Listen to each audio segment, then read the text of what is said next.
Click the link in the description for your free AMSOIL catalog.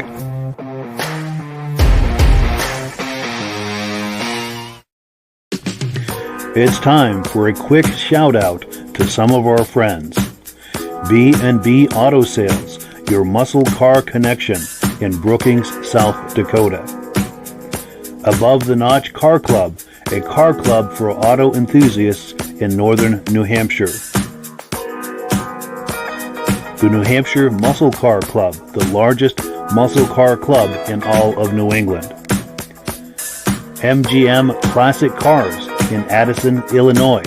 Visit mgmclassiccars.com today.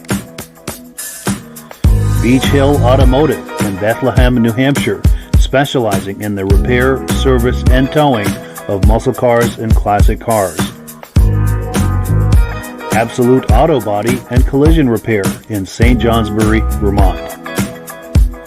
And lastly, I am your independent AMSOIL dealer. Click the link in the description for your free AMSOIL catalog. And last but not least, if you decide to advertise with the Muscle Car Podcast, this could be part of your advertising message.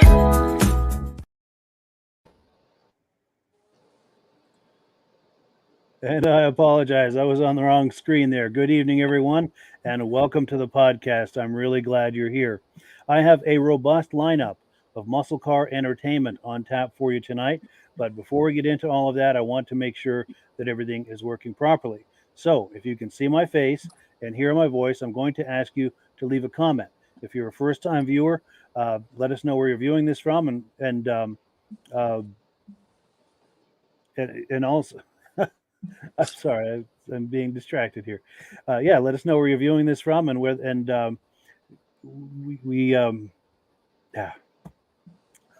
continue with the program here. All right. Also to our regular viewers who are here week after week, month after month, and season after season, you guys are the ones who make this possible, and we so very much appreciate that. Let's get into comments here real quick, and then we'll get right into the program. We have BCJ Vids saying hello. Hello back. Glad to have you here. Also, our good friends and regular viewers, Stacy and Art Fosler. They're in the house tonight. They're saying sounds good from Platkill, New York, and they are regular viewers. In fact, from the very beginning, and we very much appreciate that. So let's bring our friends on here and get right into the party. We have Michael DeLaz and Virgil. How are you gentlemen doing tonight? Hello. Just great. Good deal. Good to have you here. Sorry for all the distractions and everything going on here tonight, but the show must go on, as they say. So let's get right into it. Let's look at item number one. We've got some images here. If you were here last week, we looked at a montage of images of Corvettes, and these images were shared with us by our friend here in the middle of the screen, Michael DeLage. Tonight, we're going to look at something a little bit different, but the same idea. He has sent us a whole packet of Mustang images from the very beginning and to current. They're not in any kind of an order, so it's a mix of everything. Before we look at this, Michael, any comments about what we're about to see? I have a big variety in there. There's so many Mustangs I have, so I had to cut it down to like one for every year. So it was a deciding factor. Okay, do I want to do a boss, or do I want to do a fastback? So I was mixing it all up, and plus I was trying to mix up the colors too. So it's a variety of colors. Good deal. Yeah, and you're right. It's a very nice variety. Let me cue that up, and we'll take a look here and see what he's talking about. And here it is right here.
and they're all in fear. They don't seem to want me, but they won't admit I must be some kind of creature if they're having fears. From my party house, I'm afraid to come outside. Although I'm filled with love, I'm afraid they'll hurt my pride. So I play the part I feel they want of me, and I pull the shade so I won't see them seeing me. Having hard times in this crazy town. Having hard times, there's no love to be found.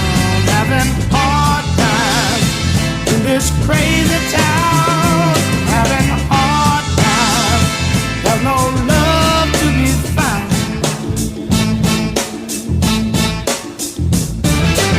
From my body house, I feel like me another familiar face, a creed in the race, a brother. But to my surprise, I find a man corrupt. So yeah, thank you so much to Michael Delage for those images, that wonderful Mustang montage. Uh, Reactions to that, Virgil? Anything in there catch your eye? Yes, there was one in there that, in particular, I think it was like maybe a 84 with a kind of a wide body kit on the back end of it. See if I can I find think that. it was like a 4-cylinder turbo. A little bit before this right here.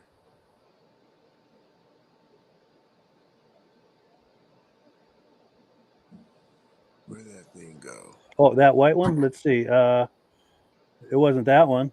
No.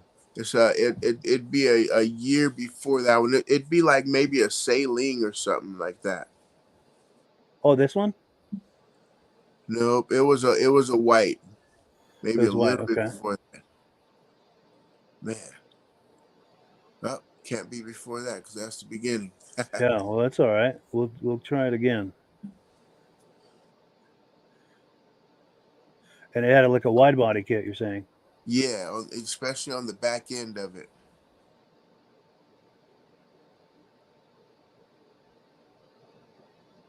Oh wait. There we go. Right there. Yes, I see what Right you're there. saying. Yeah. I'm Wide not body sure if and that a- was the Celine or not, but I do see that they had that little thing in the back, like a wing. Yep, the big wing and yes. You don't see too many of those at all. No, for sure. That's a cool look. And I bet there's things going on under that hood as well. So Yeah, you're thinking possibly a turbo? I believe so. 4-cylinder turbo. But I have a lot of pictures of that, each one of these cars. So, I mean, if I did a whole thing of just that one car, then you can see every detail, inside, engine, everything. Yeah, maybe on a future episode, if you feel like sharing those with me, Michael, that'd be great to see that. And on a future episode, we'll take a look at that. I'll do a montage just of that car. We can get it from every angle, and for sure. And we had a like a, I don't know if you want to say orange or brown, but it was in between the two colors, and it was a convertible, and that one was in the montage too. And that one has a unique story to it. I know the owner, and he told me when I first got that car, it was actually purple, a dark purple. wow, Not this is this one. the car? It was a convertible. A convertible. Okay, yeah. Continue your story though. Sorry. And what it was is that when he got the car, there was a tree growing in the middle of the car. Oh, And the whole car was a basket case. He fully restored it. It's not this one. It's from 1966. So an early one. Okay, let's see if we can find it. And this thing's it's not too responding far. slow tonight. It wasn't too far from the beginning, I believe. Okay. I think it was probably like fourth or fifth in the beginning. Oh, this one. Oh, yep. Yeah. Trying to get back to it here. Right there. There you go. Oh. So, and the guy literally just redid the seats again. Even the seats, he had the leather made to match the body color. That's amazing. And this is the car that at one time had a tree growing up through it. Yep. That's amazing. That car's come a long way. And Yes, he's it got that has. car in mint condition. I mean, you can't even see any dirt or anything on the engine. This car is like spotless. You know, and this is his pride and joy. Excellent. Yeah. So wait, what is that one? A 65? 66. 66. 66. Yeah. Very nice. Very cool. And one more thing before we move on to the next item. Quick survey among the three of us here, and also to any viewers. What would you say is your favorite era of the Mustang? And if you're viewing this, please weigh in with a comment. Michael? I would say I'm like with Virgil. I'm like this first year, which is 64 and a half, all the way up to maybe a 68 is usually my favorite years because it was just unique. And the only thing that I did not like about these earlier Mustangs is that it was a single core radiator and the temperature got hot very quickly. You Sure. drive a car like this on a 90-degree day, the temperature would start spiking if you have the original radiator in it. Yes. Sure. And how So about yeah, you, Virgil? Do you have a favorite era? yeah, that early year, that those first couple of years there, but then also too they had that 89. There was a that blue one that was in there.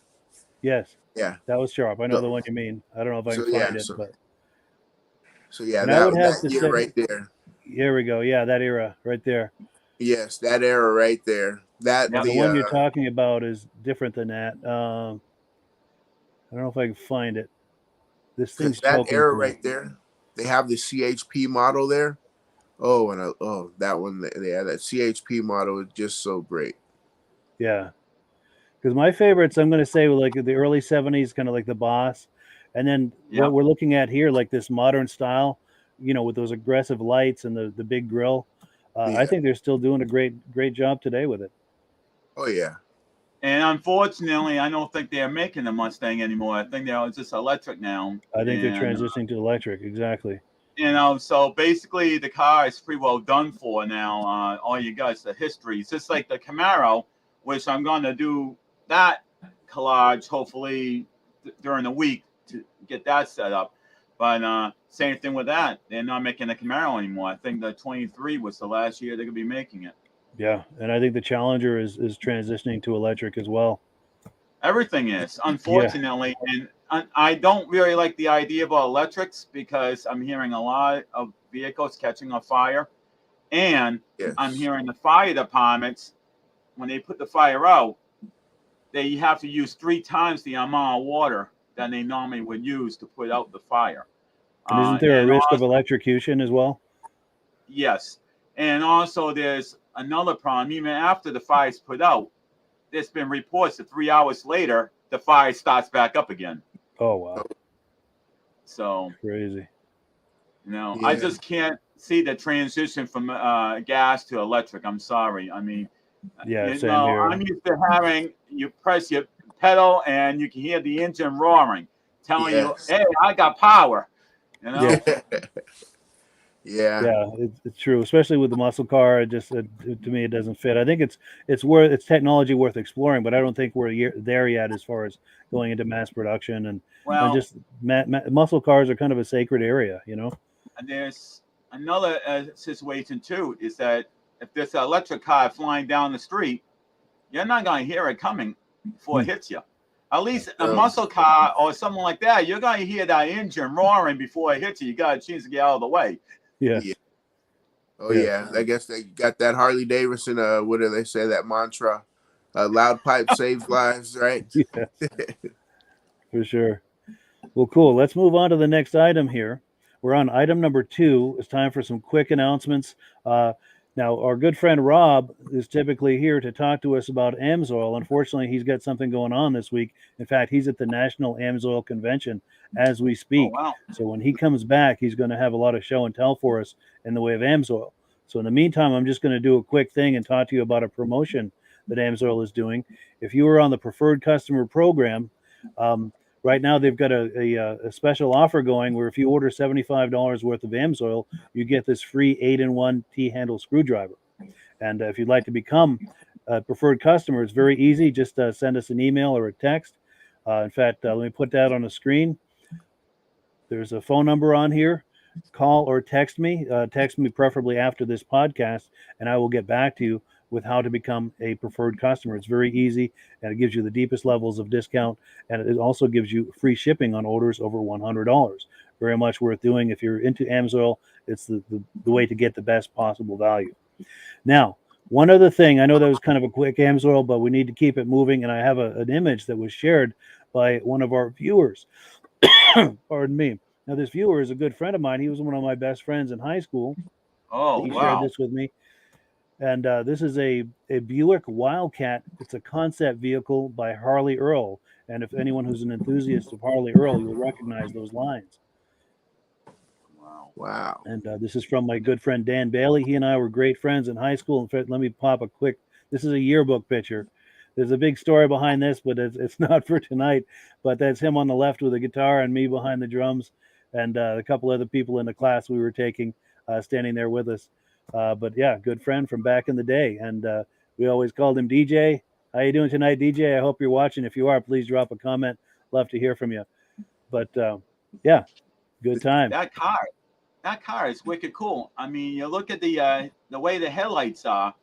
There's a similarity to, I think it was a Chrysler. I don't know if it's the old 300 series or whatever, but there was a version of the Chrysler had the headlights just like that. They had metal on behind it, so they, but they were like separate from the body, similar to. So good point. Yeah. And that body is almost reminiscent too of an early Corvette. I wonder if they were doing that on that platform and just doing a different variation on that theme. Yeah, it still has those along the hood, the openings, the 3 openings on each side. Yep. Yeah, and the windshield and the shape of the body and everything. Yeah. I mean, the front end with the headlights looks like Chrysler, but you look at towards the back of the car, it looks like the fin of the early Corvette. Yeah. Yeah, the silhouette especially, and the curve and the height of that windshield as well.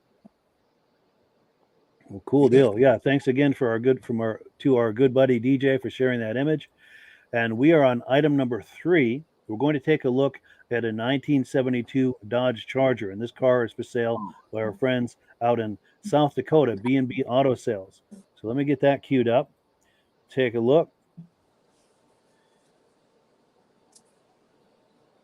Yeah, this computer's slow tonight. It's taking a minute to queue this up. I wish there were a way to play Jeopardy music while we're waiting like this. Oh, yeah. Well, we could always say that it could be sunspots that could be causing a problem too. Yes. Here it is right here. Let's take a look.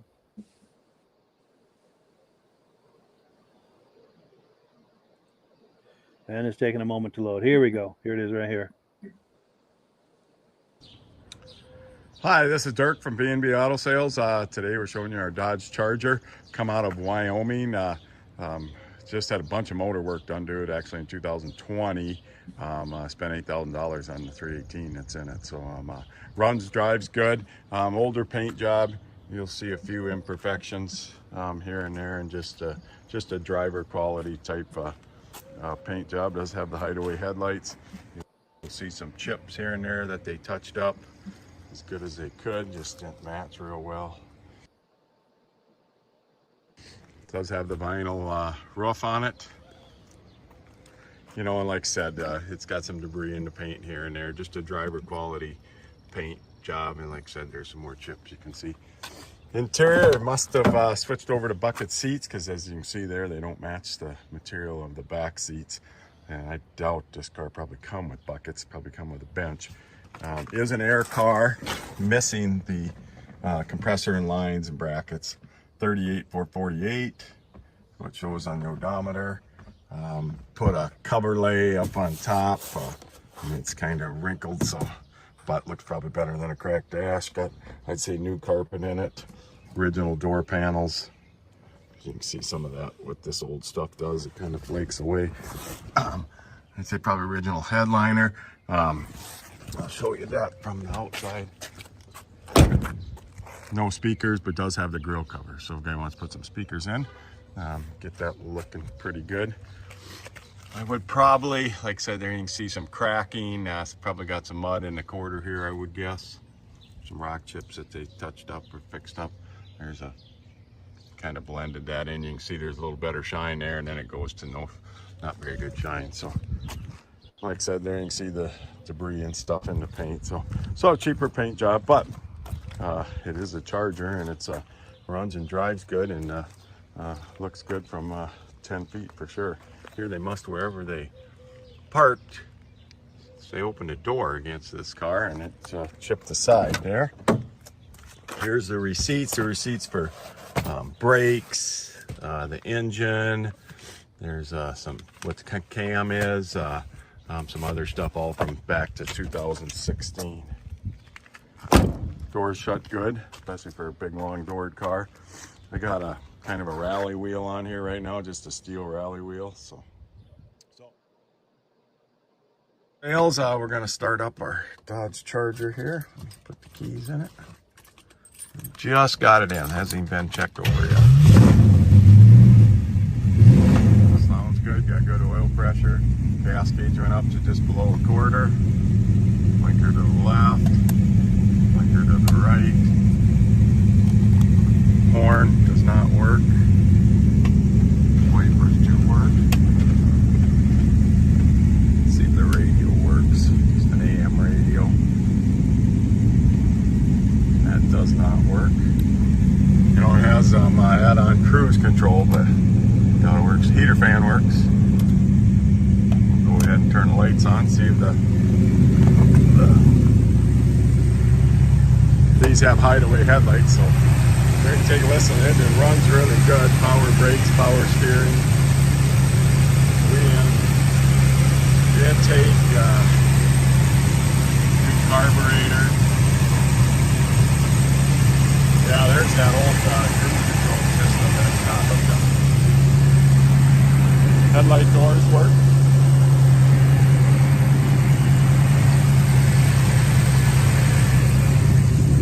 See that electric choke on it. See tail lights work. So horn and radio is the only thing the dome light's missing a bulb. So, but runs really good. Challenger goes down the road really nice. There's a new motor in it, 3 seats on it, new carb. Seats got good oil pressure. Temp just starting to come up. Speedometer works. We're going like 55, 60. So good driver quality car. Like I said, mechanically the headlights work. Doors work. That's always a big deal in these. It says an air car. You could put it back to air. It's missing compressor and lines and condenser, but you could get that and put it all back together.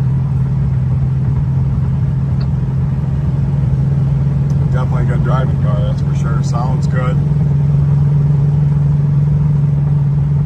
We'll go up to the corner here and show you the brakes, and then I'll turn around and take off and go through the gears.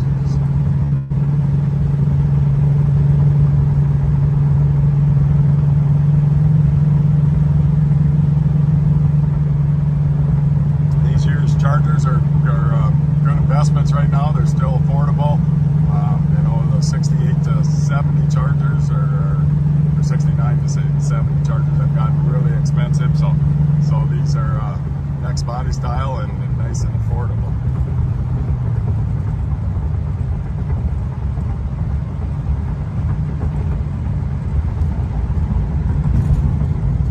Brakes work good. See, there's some receipts for some brake work on it.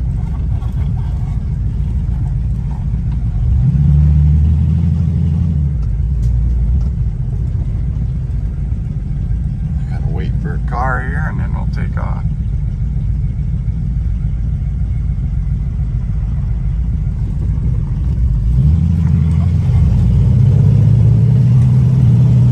First to second, second to third. Shift's nice and solid.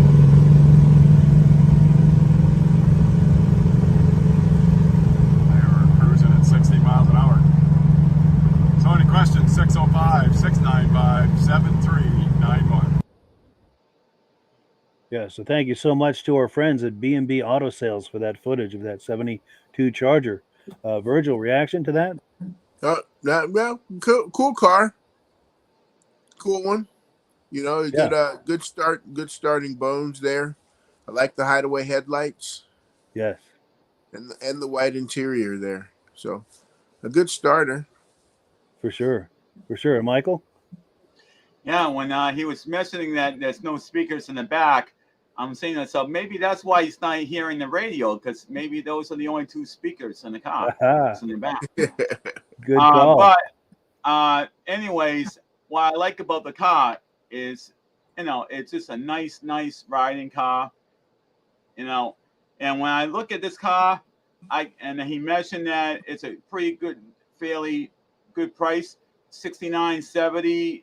It's a little pricey now. I'm wondering if the $69.70 is a little pricey, probably because it was used in the Dukes of Hazzard, and a lot of people want that version of that car. Maybe that's what's bringing the price up so high.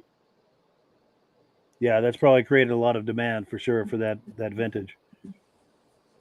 And Absolutely. I do have two individual people that actually have the Dukes of Hazzard car. One is the regular Charger, and the other one's the Charger RT. So I have two versions of it, but they're basically identical. But it's remarkable. I talked to both owners, and first time I seen it, I'm like, yes, I finally got the car. I've been Nice. dying to see that car for my whole life, and I finally get to see it. Now I get to see it quite often. Nice. If you're ever able to try to get a video of it, maybe do like a walk around and have the owner talk it up, and we'll have I to have put it on lots here of sometime. pictures. I have a lot of pictures of it, but I never know when he's gonna be at the show. Sure. So Sure. I like to do a video on it. I even think I have a few pictures of me sitting inside of one. Here we go. We There could you make go. a montage out of the images you have of it. For sure. That's what I'm planning on doing. That would be something nice, and that is what I'm planning on doing with some of the show cars I have, like Herbie, and different, like the Oh, yeah. Trans Am from Smokey and the Bandit, stuff like that. Nice. Well, cool. So yeah, I agree too. It's a great project car. You could take it to shows and enjoy it as a driver as it is, but you could also do a paint job, put some nice wheels, do the interior, and you could have a real showstopper. And Yes. a nice note on the car too. If you notice on the hood, on the front, it's like little two silver little devices. Those are actually the lights will tell you, "Hey, The turn dummy, signal. you got your blinker on." Yes, those turn signal. Yes, I remember those for sure. Well, cool. So we are on item number 4. This is part 1 of a 2-part video series we have tonight. We're going to take a look at a supercharged square body Chevy truck. Now, this footage comes from our friend Derek Rabida at the Japanese Minitruck YouTube channel. Now, here's a picture of Derek as well as our good friend Elaine. Elaine's the one who introduced me to Derek. Elaine does all of those cool photos from Bentleys every week. So that's how we come to know Derek. But let me cue this up here, and we'll take a look at this square body. And this interface is choking tonight. It's taking a moment for it to load, but we'll have it here. It's just building suspense, I think, for everyone. Yeah. Yeah, you know what I've got to do is I've got to get the Jeopardy music on a separate device and just hold it to the microphone like this. Bum, bum, bum, bum. So when we're waiting, because I'm afraid if I click this twice, I'm going to crash the browser, which is never a good thing. They say those square bodies are going up they're up in value in the way that people are doing those square bodies now. Yeah, The doing big some creative rims things. and big rims and dropping them to the floor and big horsepower. Yes. Well, why is this taking so darn long here? We got Murphy's Law going for us tonight. Seems like every step of the way, but that's all right. These things do happen. Well, what is taking this? All right, we got the hourglass, so that means we're getting closer. All right. Okay, now we're getting somewhere. Now we're popping up here. Oh, I we appreciate lost your Virgil. patience. Oh no, maybe that's part of this choking too. Are you still with us, Virgil? Oh yeah, Yep. yes. I was getting Okay, a phone good. call. All right, gotcha. Well, go ahead and take that if you want. I'm going to roll this footage, Oh and we'll no, catch you guys on the other side. I put him on hold. Cool.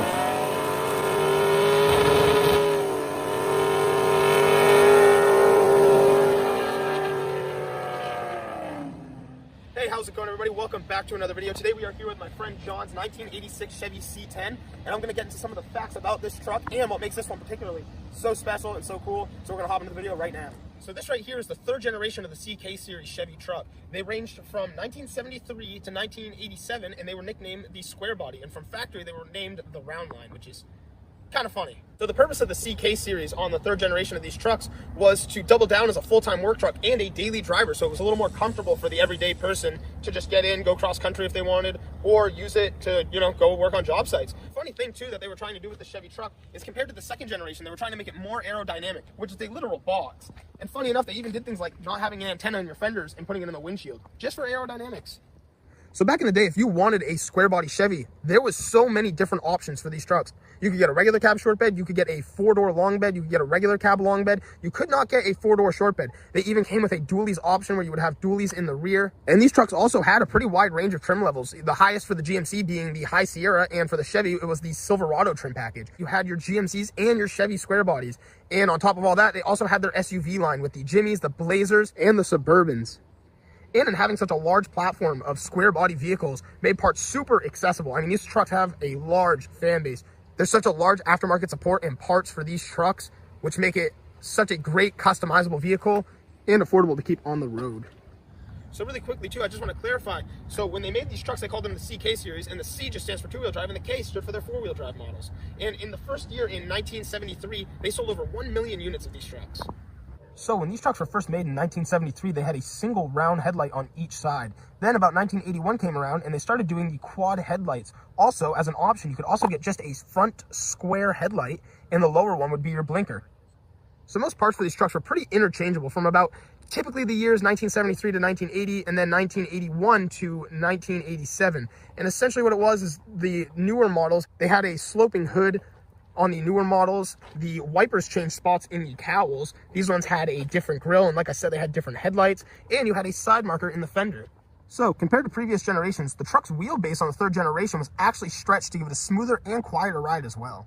So when getting a square body Chevy, these trucks also had a large range of engines you could get. So in the first couple years, I mean, you could get small blocks, big blocks, or inline sixes. In the first year, in 1973, it came out with a 250 or 292 cubic inch inline six, and 3 different V8 options. You could get a 307, a 305, and a 454 as well, which made up to about 230 horsepower and 360 pound-feet of torque. Another cool thing too is the 350 even then still made a respectable 175 horsepower and 275 foot-pounds of torque. Over the next 10 years, the 307 was replaced with a 305 and a 400 cubic inch engine. Around the time of the 80s, the engine lineup was very simple, with either the options of a 305 or a 350 or a 454 as the choices of V8s. Then a 262 cubic inch V6, better known as the 4.3, was introduced to the truck about midway through the 80s, replacing the straight 6 option. Even in 1982, a 6.2 liter diesel Detroit engine was offered as an option. But with all this being said, I want to say I think this truck is a perfect project truck just for anybody. It's got just that big amazing platform because you have all the different options.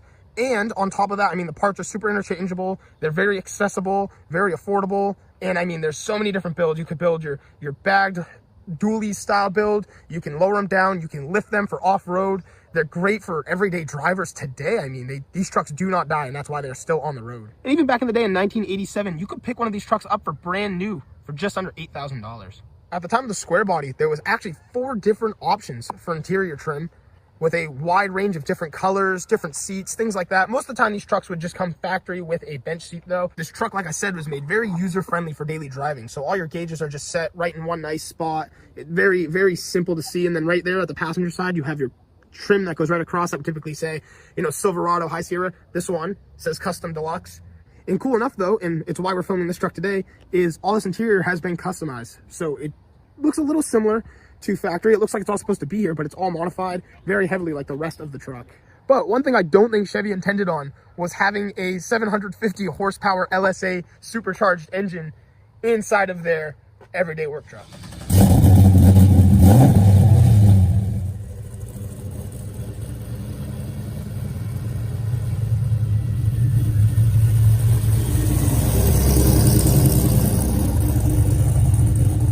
All right, guys, so we are in the square body Chevy now, and my first impressions, this thing is really comfy. One really nice thing too, I mean, especially if you have a square body of your own, you might notice we're sitting a little taller. The bench seats sit real low, and I really like this. I mean, you have full vision, you can see everything that's going on. This truck sounds amazing too. I mean, it is, what a beautiful ride.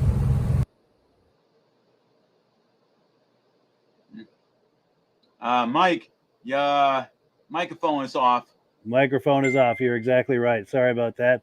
But yeah, thank you so much to Derek Rabita for that cool footage. I want to give a quick shout out to Derek's YouTube channel. It's worth a look. There's a link in the description. I highly encourage you, if you like what you were just looking at, to check out his channel. It's called the Japanese Minitruck YouTube channel. Reactions to that, Michael? Well, I love these trucks. I have a friend that owns a meat store, Michael's Meats in Cumberland, and he has a Silverado, and he's going to be getting rid of it fairly soon because it's going to need a lot of work because of the age and the rust. The one thing I always hated about pickups, and especially GMC and Chevys, the rear end, they always have problems with rust around the back wheels. Sure. I never, and to find a truck that doesn't have rot in a back fender like that above the wheel, it's really a nice thing to see, because a lot of them I see that they all rotted out the whole back end. Sure. Oh, and we've got a comment coming in from Stacy and Art Fosler saying the square body in 79 also offered a diesel in the C10s. Good to know. Good information. Cool deal. And Virgil? Yeah, I love those trucks. I had one myself, and yeah, I got rid of that before I moved to Vermont. I was put a new motor in, and then yeah, had to get rid of it to move to Vermont. So I miss it. I miss you'll it. probably hey Virgil, you'll probably find it again. Look around, and maybe you can find one similar and relive those memories. That's possibly true, but my wife wants the 3100 like that, a 53. Oh, so, yeah. So I think I'd rather have that one.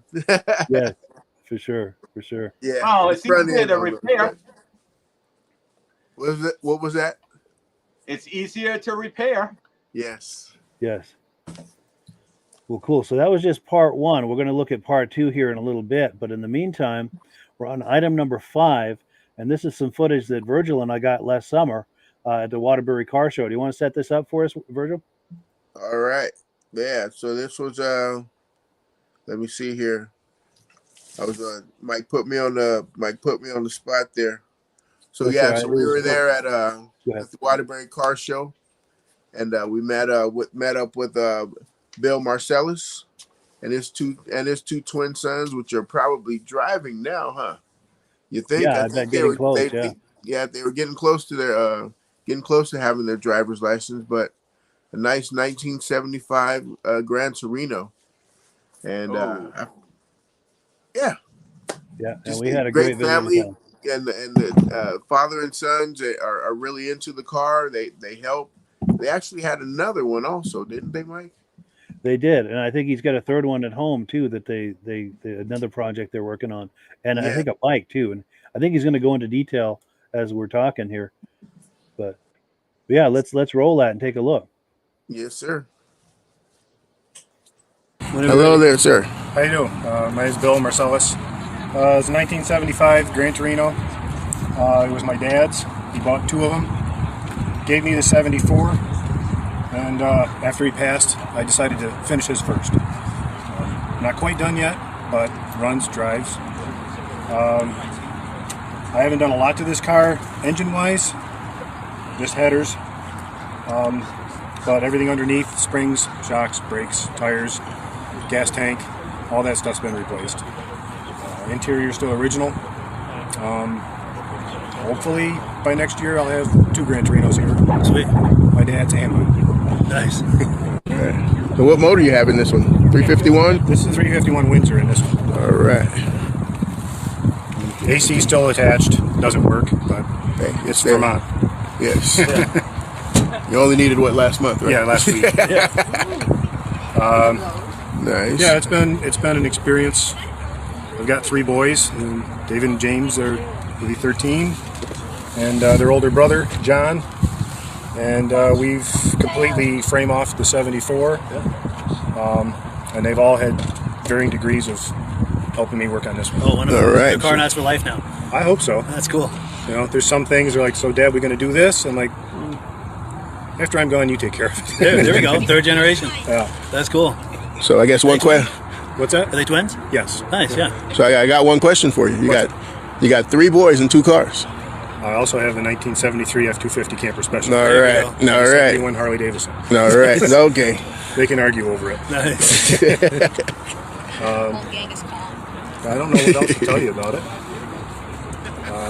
There's 80,000 miles on it. It's still got the original dealership. It says, what's it say on the back? Chick something. Emblem that they put on a car when it was sold brand new. But I'm not even sure where that is. Yeah. Or was. Want to wheel over for some interior shots? Sure. Go ahead, open up the door.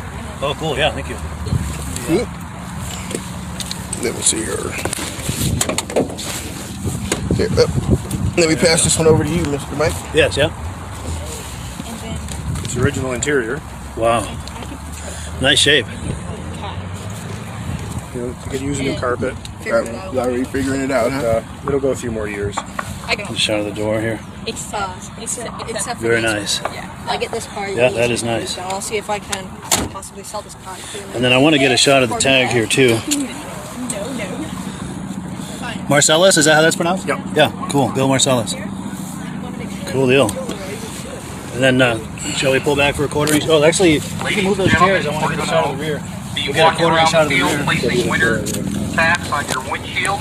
Thank you. If you see the winter flag on your windshield, please remain right. with your car. Were you able to fill the frame with that? Winding you up.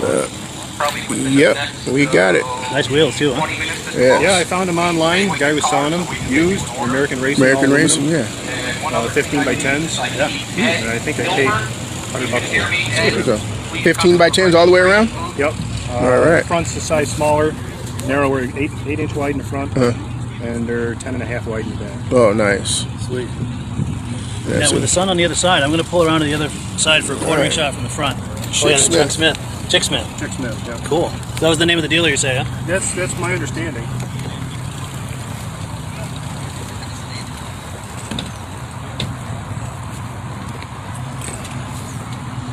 Does that fill in the frame? Or a little bit more.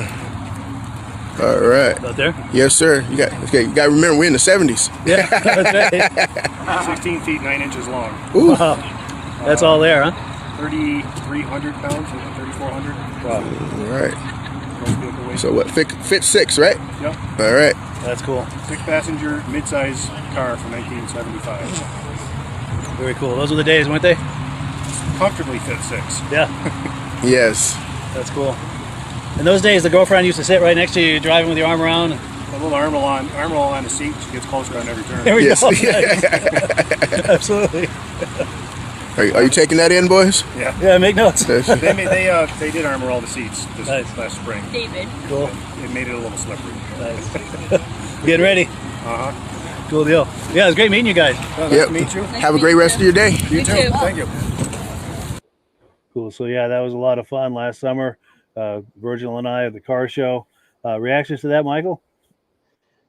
Well, I love cars in general. I like the bigger ones like this because back in those days, you have plenty of room in the trunk, plenty of engine power, obviously. And this actually had a real nice air conditioning system. Unfortunately, like you said, it's not connected at the time. But, I mean, everything about this car, I mean, was just, raw power, the size. I mean, this thing was just made to be a nice, comfortable car. Everybody thinks, oh, you can have a big engine. That means it goes fast. No. Cadillacs is a perfect example of that because Cadillacs had one of the biggest engines probably around, but it was geared to give you a nice, smooth, comfortable ride. Just like this car, that engine is not going to be made for speed. It's going to be made to give you a nice, smooth, comfortable ride. For sure. Oh yeah. And thoughts on that, Virgil? What we were looking at, or Oh yeah. That was a great day. That car right there was a great example. Just we got a theme tonight with the red and the white interior, huh? Yes, Oh yeah. for sure. But yeah, but that Yeah, car and was it's just great. I'm ready for that show to come up again and see what they have. yeah, it's just in You 2 know, or 3 weeks. I think I'm looking forward to doing that together. That'll You be know, fun. you know what, Virgil? what's I that? know that it's a little tough for you to get down in this neck of the woods, but one great place to go to see cars around here, it's at Foxborough Stadium, which is Gillette Stadium. It's at what they Yes. call Bass Pro. It's put on by the Mass Cruisers. They Uh-huh. have like at least 2,000 cars Ooh. every other Thursday. Oh man. So Nice. that entire big parking lot, it's completely filled. And Well, it's no way you're gonna go there and you're gonna see everything. People are leaving, and you got people coming back in.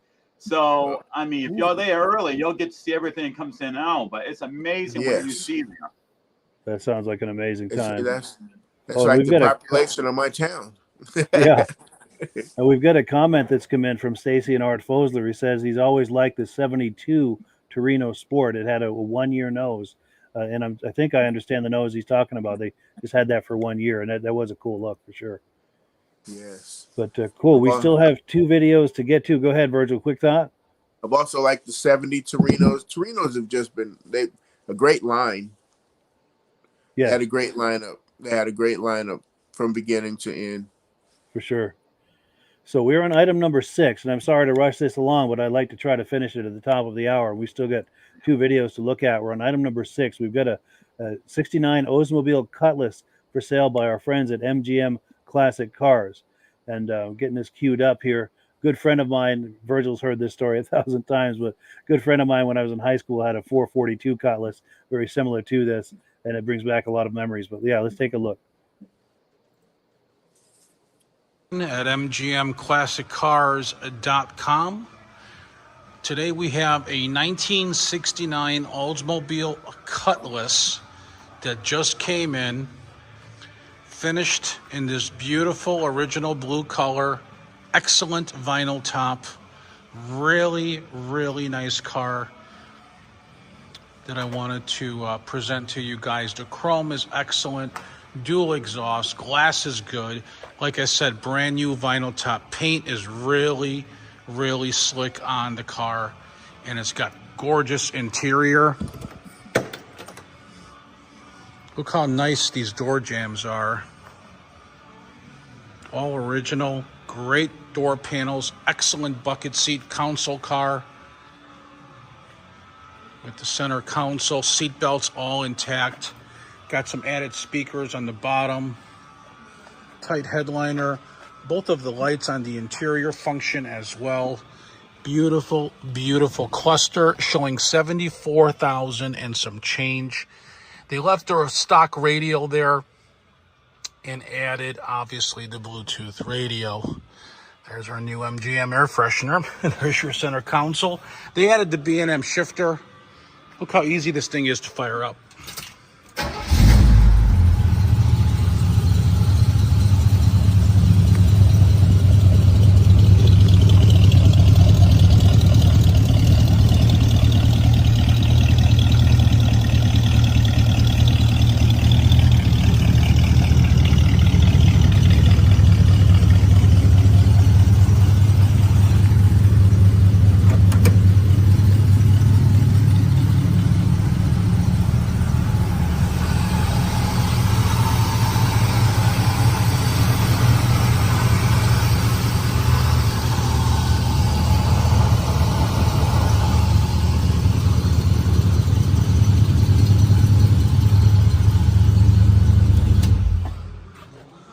Isn't that nice, folks? Look how that closes. Well, this car is available here at mgmclassiccars.com. You can check us out. We have over 150 of these beauties in stock. We own these vehicles. We really do not consign here. So check it out at mgmclassiccars.com, where you can view all the photos. And you can also fill out a credit application if you're in need for that. Check us out there. We got 10% down. Beautiful.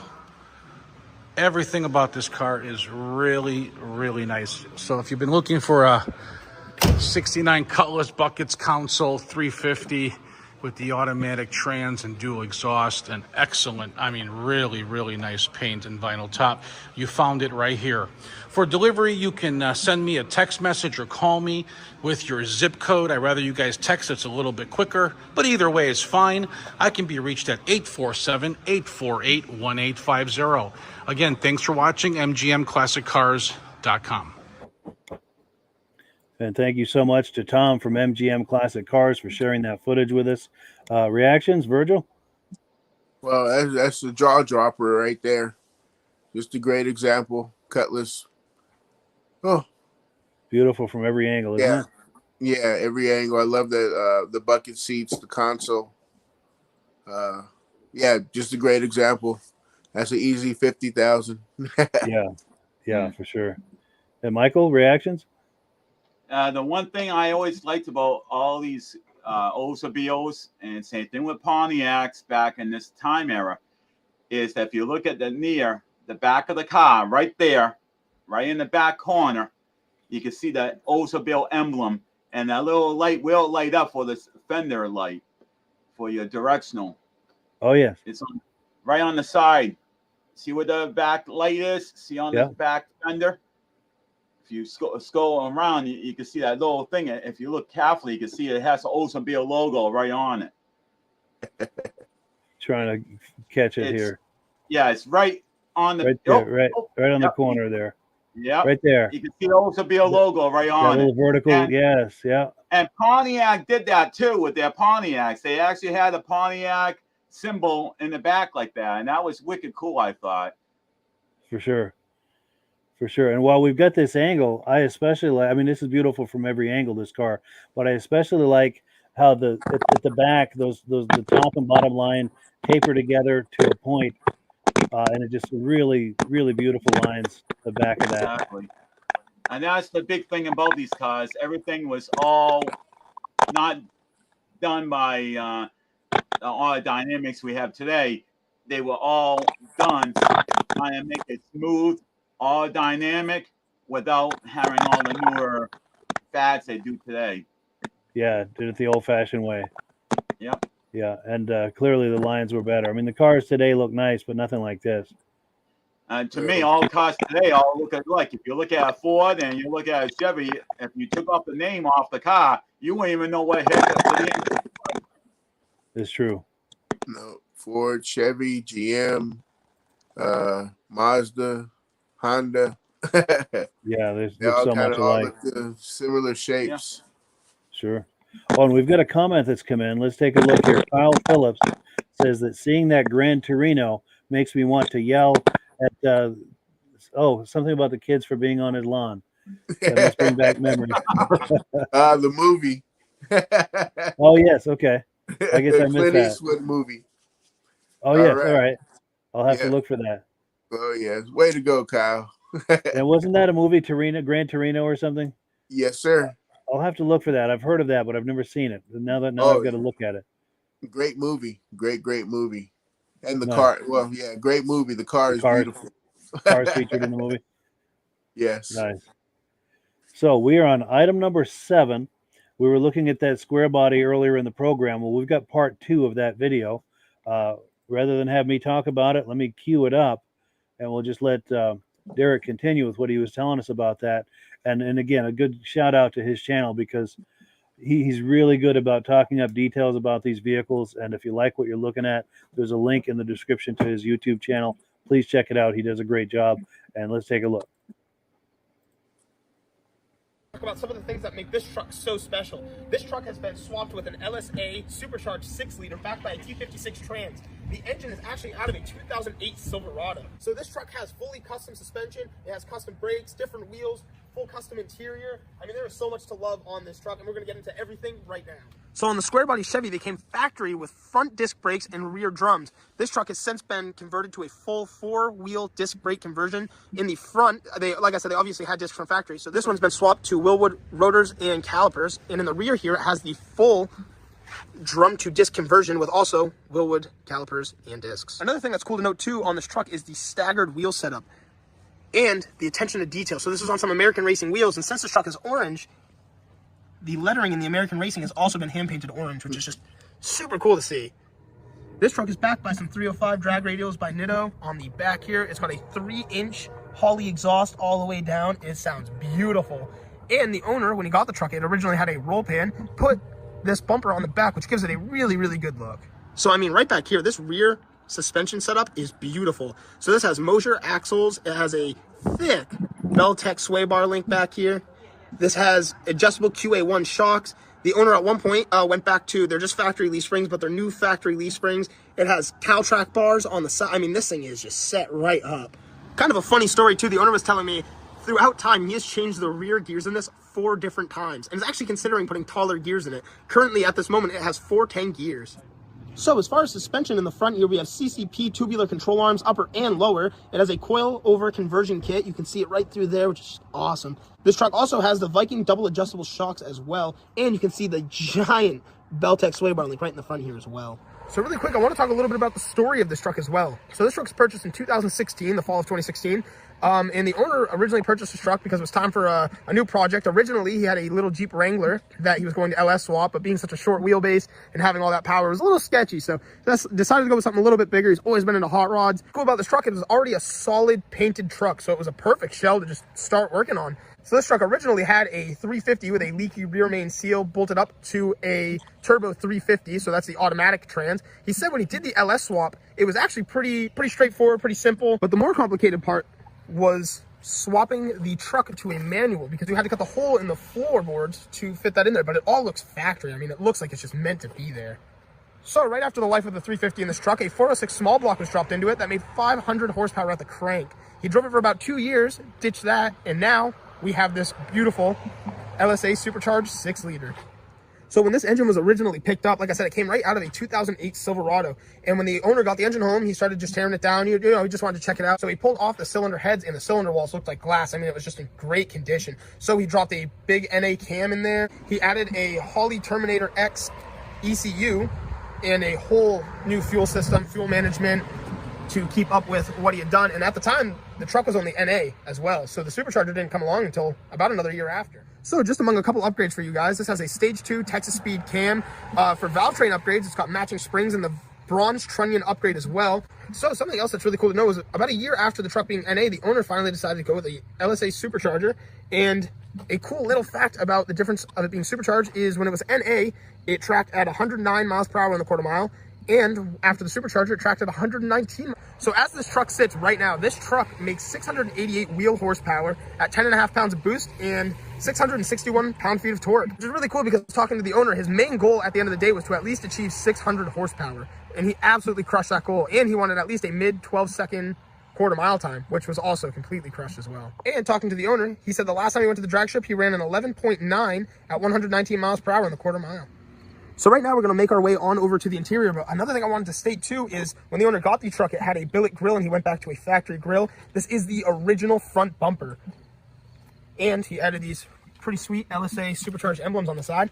And now we're going to jump into the interior. So this truck is featuring a 90s-ish style wheel out of one of the OBS Chevys with a tilt column as well, which is pretty cool. So initially this truck would have came factory with a bench seat, but right now the owner has switched over to these custom-made Pro Car Rally bucket seats, which are a beautiful fit for this truck. It has a center console as well, and the reason for doing so is because the truck is now standard. And these hold you in your seat a little bit better. Highly recommend if you're building a race car. But I love just all the upgrades that have been done in this. I mean, the owner had to put in a headliner when he got the truck. It came without one when he had gotten it, and he put all new carpeting in this. I mean, check out these door panels too. I love the vinyl with the felt. Beautiful. And of course, I want to give a big shout out to our friend Nate for coming out and doing photo shoots for the videos all the time. This is a huge help, and just wanted to make sure that was noted. So go follow him at mainartist19 on Instagram. All right, everybody, thank you so much for checking out today's video. We are here at a Chevy dealership right now, wrapping things up, getting some last pictures. But really, I mean, thank you so much to our friend John for taking us out in this truck. This thing is such a beast to go just ride around in. I mean, the supercharged LS swap, like I said, everything is done head to toe. It is a beautiful truck and was such a fun truck to film. But again, if you want to see some more content in the future, don't forget to hit that like and subscribe, hit the notifications bell, and I will see you all in the next video.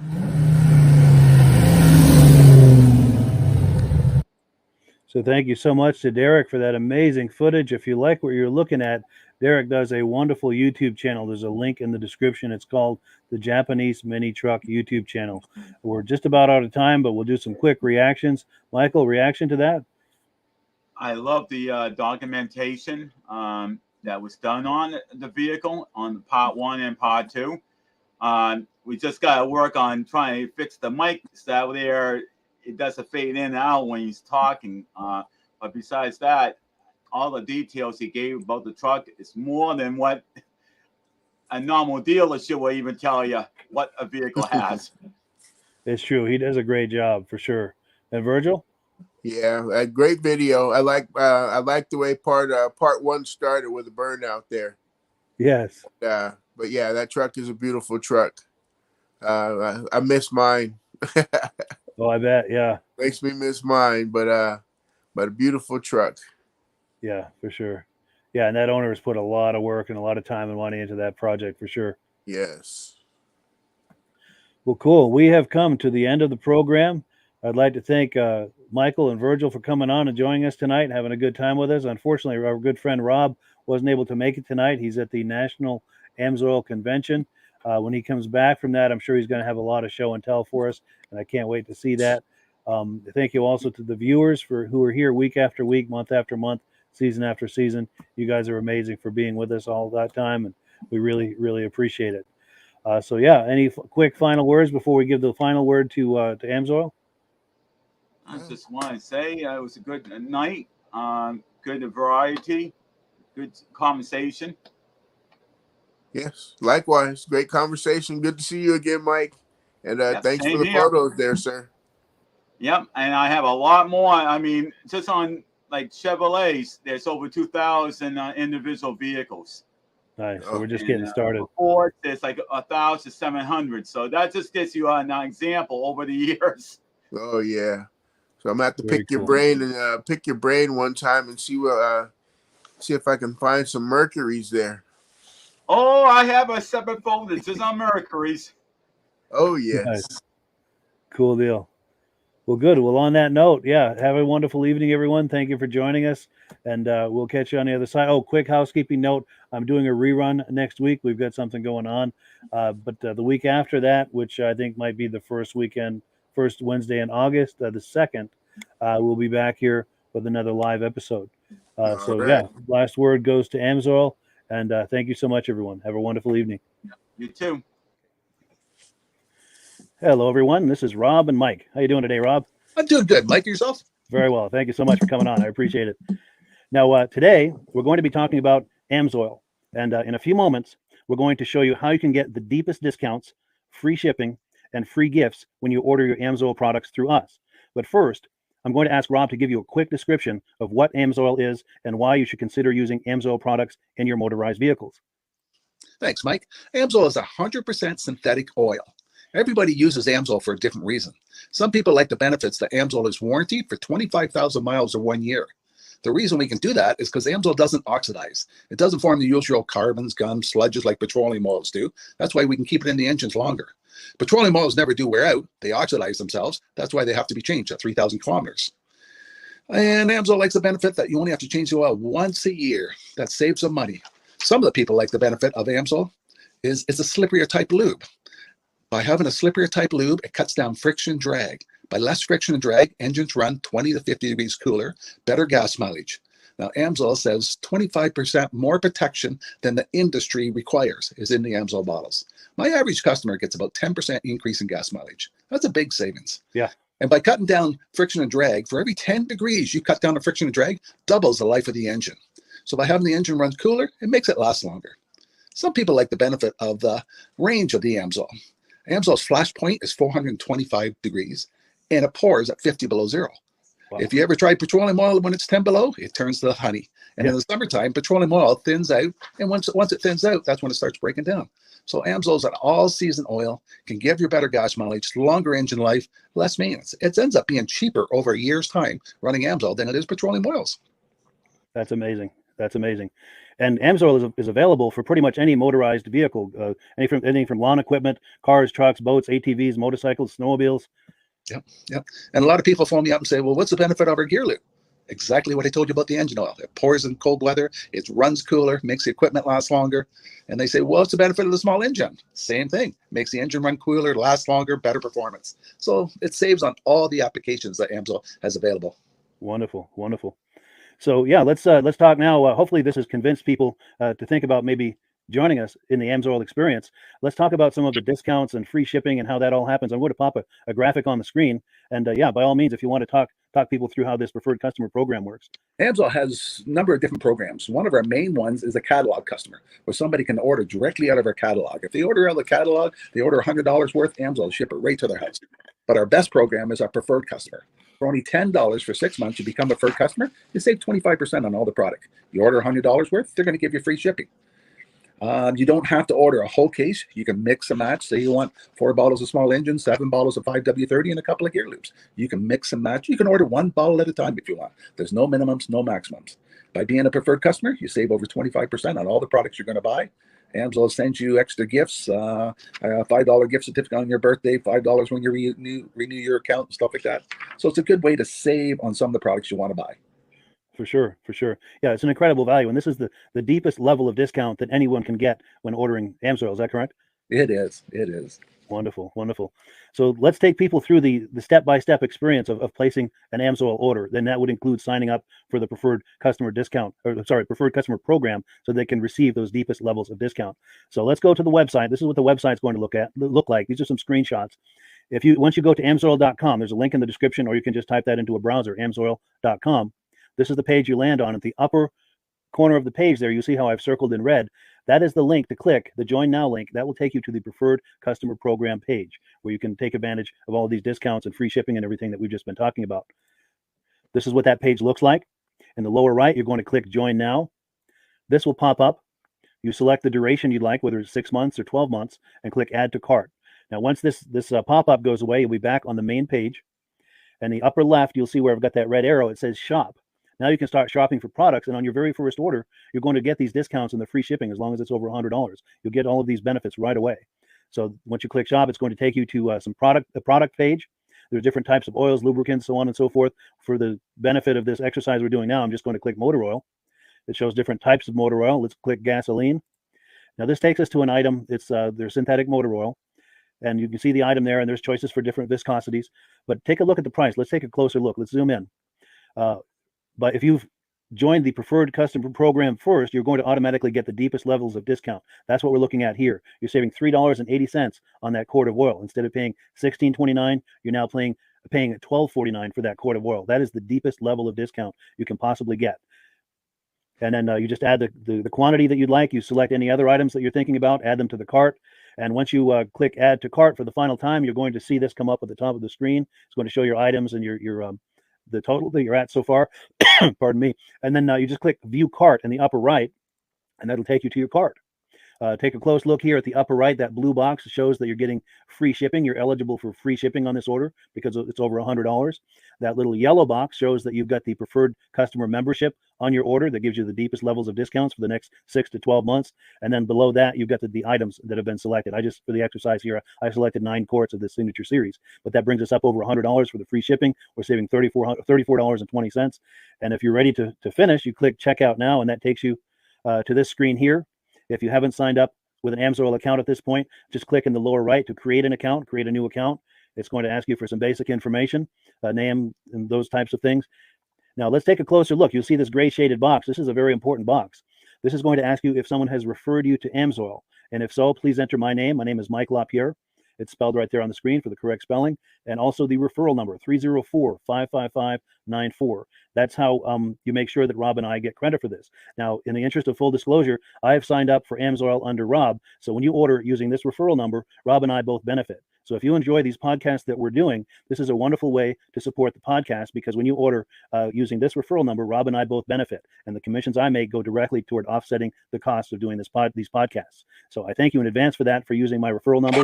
I very much appreciate it. And once you've done that, you just go into the next screen to enter your payment information, and you're done. Now, once you've placed your order that's over $100, and that order includes your AMSOIL Preferred Customer Program, you are now eligible to get a free DVD from myself. Now, this is going to be either a muscle car DVD or a vintage snowmobile DVD.